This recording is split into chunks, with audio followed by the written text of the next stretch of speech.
పోతున్న మహేష్ గారి మిసెస్ని గ్లాస్ కుక్కు టీడీపీకి వేయండి. ఒక అవకాశం ఇవ్వండి మహేష్ గారికి కూడా. 5 ఏళ్ళు ఓడిపోయినా బయటే ఉన్నారు. చూడండి మా చదువుకున్న వ్యక్తి, ఒక అవకాశం ఉంటే మన అందరికీ బాగుంటుంది. గ్లాస్ సైకిల్ చూడండి అమ్మా, ఒక అవకాశం ఇవ్వండి. థ్యాంక్ యూ అండి.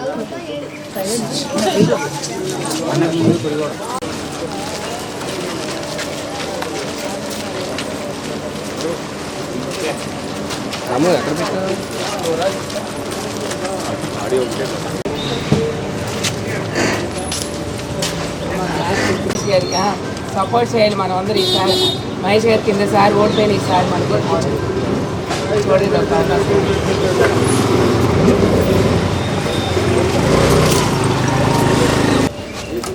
యూత్ అంతా జనసేన పార్టీకి వేయేస్తారు.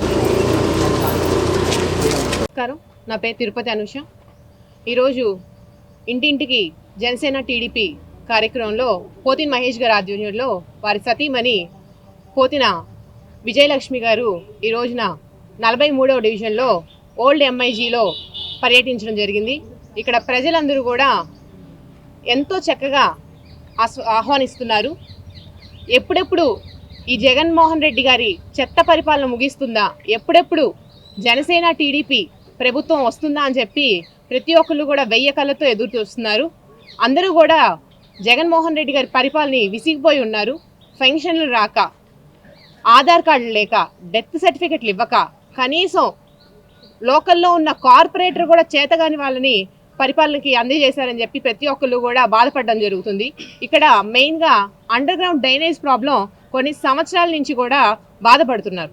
మరి మాయ మాటలు చెప్పి ఈరోజు స్థానిక కార్పొరేటర్లు అందరూ కూడా అధికారంలోకి వచ్చిన తర్వాత ప్రజలందరి సమస్యను ఎవరు కూడా వినిపించుకునే వాళ్ళు లేరు. వాళ్ళు గోరుని ఈ రోజున చిన్నపాటి వర్షం పడితేనే ఇవన్నీ కూడా ఈ ఓల్డ్ ఎల్ఐజీలు అన్నీ కూడా మునిగిపోయే పరిస్థితి. మరి ఈరోజు ఆ ప్రజలందరూ కూడా వాళ్ళ దగ్గరికి వెళ్ళి వాళ్ళ గోడుని విన్నవించుకుంటుంటే ఒక్కళ్ళు కూడా రెస్పాండ్ అవ్వని పరిస్థితి. మరి ఇలాంటి కార్పొరేటర్లు మరి ప్రజలకి ఏం చేస్తారు అని చెప్పి ప్రజలందరూ ఆలోచించాలి. అదేవిధంగా జగన్మోహన్ రెడ్డి గారికి కూడా తగిన గుణపాఠం వచ్చే రోజుల్లో చెప్తారని చెప్పి ప్రజలందరూ వాళ్ళ నోటితోనే వాళ్ళు స్వయంగా చెప్పడం జరుగుతుంది. ఈరోజు మహేష్ గారు ప్రతిరోజు కూడా ప్రజల్లోనే ఉంటున్నారు. వారి సతీమణి కూడా ఇంతగా కష్టపడుతున్నారని చెప్పి ప్రజలందరూ కూడా చక్కగా ఆనందం వ్యక్తం చేయడం జరుగుతుంది. జనసేన పోతున్న మహేష్ గారు వాళ్ళ సతీమణి నేను 43వ డివిజన్ హెచ్బీ కాలనీలో మేము ఇంటింటికి పర్యటన చేస్తున్నాం. అందరూ ఈసారి తప్పకుండా మహేష్ గారికి అవకాశం ఇస్తామండి. ఈ పాలన అసలు ఏం బాగోలా, మాకు పెన్షన్స్ రావట్లా, కరెంటు బిల్లులు ఎక్కువ వస్తున్నాయని తీసేస్తున్నారు, చాలా ఇబ్బంది పడుతున్నారు. ఈసారి ఈ పాలన మారితే అందరికీ బాగుంటుందని మహేష్ గారిని ఈసారి తప్పకుండా భారీ మెజార్టీతో గెలిపిస్తామని అందరూ చెప్తున్నారు. జనసేన టీడీపీ గవర్నమెంట్ వస్తే మాకు బాగుంటుందని అందరూ ఆశగా ఎదురు చూస్తున్నారు. అందరికీ నమస్కారం. ఈరోజు ఇంటింటికి రాబోయే మన జనసేన ప్రభుత్వం కార్యక్రమంలో భాగంగా 43వ డివిజన్ జల్లి రమేష్ గారి ఆధ్వర్యంలో హెచ్పి కాలనీలో అలాగే పోతిన విజయలక్ష్మి గారు ఇంటింటికి పర్యటించడం జరిగింది.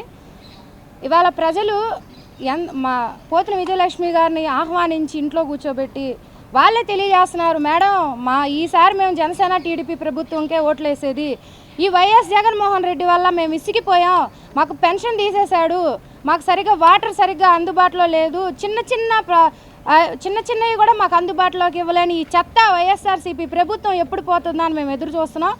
అలాగే పోతిన వెంకట మహేష్ గారు లాంటి నాయకుడు ఓడిపోయినా కానీ 5 సంవత్సరాల నుంచి ప్రజల్లోనే ఉన్నారు, ప్రజా సమస్యలపైన పోరాడుతూనే ఉన్నారు. ఆయన మీద ఎన్ని కేసులు పెట్టారో, ఎంత బాధ పెట్టారో మేమందరం కూడా చూస్తూనే ఉన్నాం. మేడం మా పూర్తి మద్దతు పోతిన వెంకట మహేష్ గారికే. పోతిన వెంకట మహేష్ గారిని పోయిన 2019 ఎన్నికల్లో మేము గెలిపించుకోలేకపోయాం, చాలా బాధపడుతున్నాం, చాలా తప్పు చేసాం. ఈసారి జనసేన పార్టీని అలాగే టీడీపీని పోతిన వెంకట మహేష్ గారిని గెలిపించుకోవడమే మా ఆలోచన అని మహిళలు అయితే పెద్ద ఎత్తున తెలియజేయడం జరిగింది. మహిళల స్పందన చూస్తుంటే మాకైతే చాలా సంతోషంగా ఉంది. పోతిన విజయలక్ష్మి గారిని అయితే చాలా వాళ్ళ స్పందన తెలియజేస్తూ ఆమె చేతిని పట్టుకొని మేడం ఈసారి మా ఓటు మీకే అని చెప్పి మహిళలు విజయలక్ష్మి గారికి తెలియజేయడం జరుగుతుంది. అలాగే జగన్మోహన్ రెడ్డి గారి ప్రభుత్వం ఎంత చెత్తగా ఉందంటే చెత్త పన్ను వేయడం వల్ల, అలాగే కొన్ని మనకి పింఛన్లు తీసేయడం, అలాగే రేషన్ కార్డులు తీసేశారంట. ఇంటి పనులు ఎక్కువ పెంచడం, ఇలా చిన్న చిన్న సమస్యలు కూడా ఒక మధ్యతరగతి కుటుంబాలని హింస పెడుతున్నారు. ఈ ప్రభుత్వం వచ్చాక మాకు ఎటువంటి అభివృద్ధి లేకపోగా మేము చాలా చితికిపోయామని చెప్పి వాళ్ళందరూ తెలియజేశారు. కాబట్టి రానున్న ఎన్నికల్లో జనసేన పార్టీకి, తెలుగుదేశం పార్టీకి మా పూర్తి మద్దతు ఇస్తాం. పోతిన వెంకట మహేష్ గారికి గాజు గ్లాసు గుర్తుపైన ఓటేసి మేము గెలిపిస్తామని చెప్పి తెలియజేయడం జరిగింది.